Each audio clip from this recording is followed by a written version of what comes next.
In any crowd, there are those whose inner world stays unchanged by what electrifies everyone else. They sit through chants, headlines, and heated debates with a quiet neutrality that feels almost invisible. To outsiders, that neutrality can resemble disinterest or a failure to connect with something important. But that surface reading misses a deeper internal logic, one that doesn't revolve around collective adrenaline. If this feels close to your own experience, keep listening here as we ease into what usually goes unnoticed. 1. Why group loyalty feels automatic to most people. For many, loyalty to a team forms without effort, like stepping into a current already moving. It offers an instant we, a shared pulse that asks very little in return. But when that automatic pull doesn't engage, it can feel like watching a ritual from the edge of the room. They see the colors, the symbols, the inherited passion, yet it stays external. It's like being handed a uniform that never quite fits. There may be a memory of sitting among friends, hearing the same chants, feeling oddly untouched by the emotion passing through. This doesn't mean something is missing. It often means belonging isn't triggered by alignment alone. For some, it requires a different doorway, one that opens more slowly, or not at all. 2. The moment the signal doesn't land. Most people assume that when a game is on, the signal automatically reaches everyone, that the excitement, the chants, the shared tension are universal frequencies. But for some minds, the signal simply doesn't land. It's not resistance or superiority. It's more like standing near a radio that never quite tunes in. While others lean forward at the screen, they notice the quiet in the room, the way time stretches differently. Maybe it's an evening where the cheers next door feel distant, like weather happening somewhere else. Inside, there's no emptiness, just a neutral calm.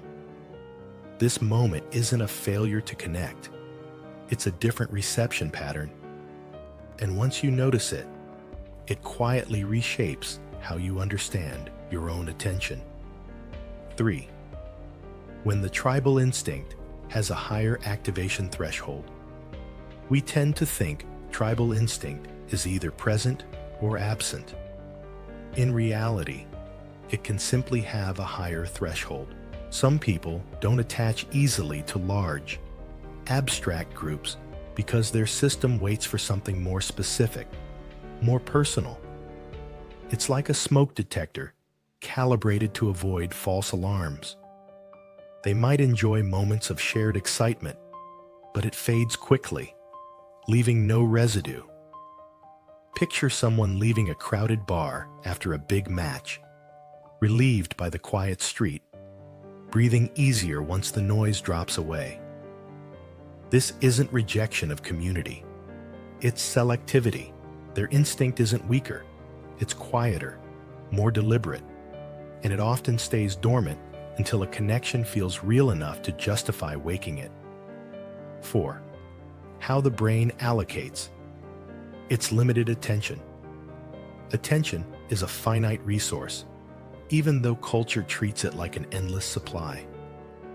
For some brains, pouring it into spectator emotion feels costly, like spending energy without creating anything tangible. They notice how quickly their focus drifts, how the mind wanders to unfinished thoughts, half-formed ideas. Maybe it's during a final match, when everyone is absorbed, and they find themselves staring at the ceiling, counting breaths. This isn't distraction, it's allocation.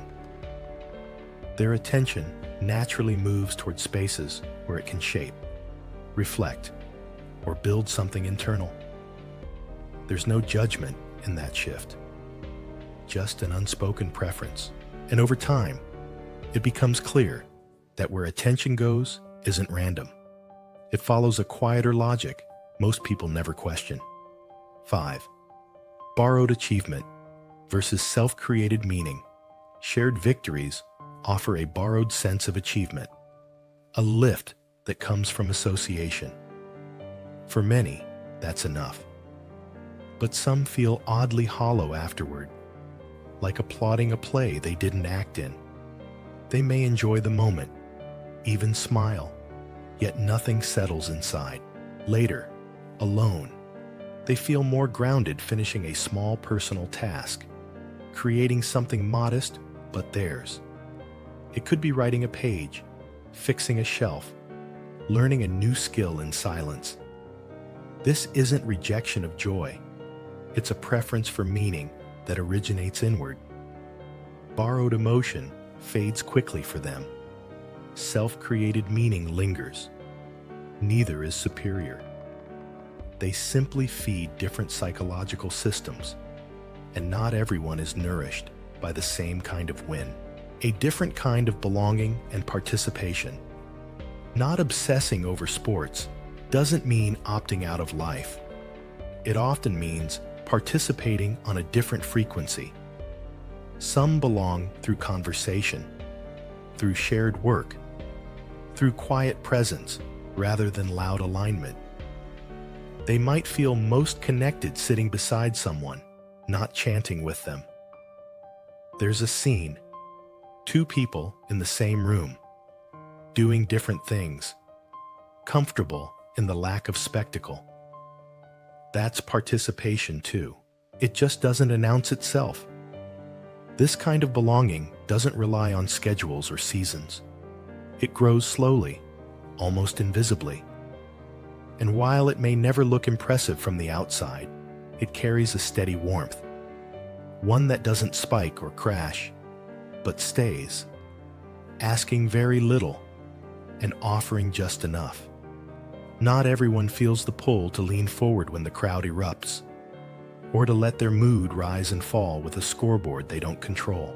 For some, the noise passes through like weather, noticed, but never lived inside. There's a quiet steadiness in that distance, a way of standing slightly to the side of the current without needing to resist it. And maybe, as that idea settles, it brushes against something familiar in you. Not a rejection of joy or belonging, but a different calibration of where your energy naturally wants to rest. Because when certain attachments never fully take hold, it often reveals a deeper pattern about how a person chooses closeness, meaning, and self-protection. That same pattern sometimes continues further, beyond sports, beyond shared rituals, into moments where people begin to step back from many connections at once. It's the place where observation turns into withdrawal, where opting out becomes a form of quiet regulation. And that space, still unresolved, tends to linger longer than expected.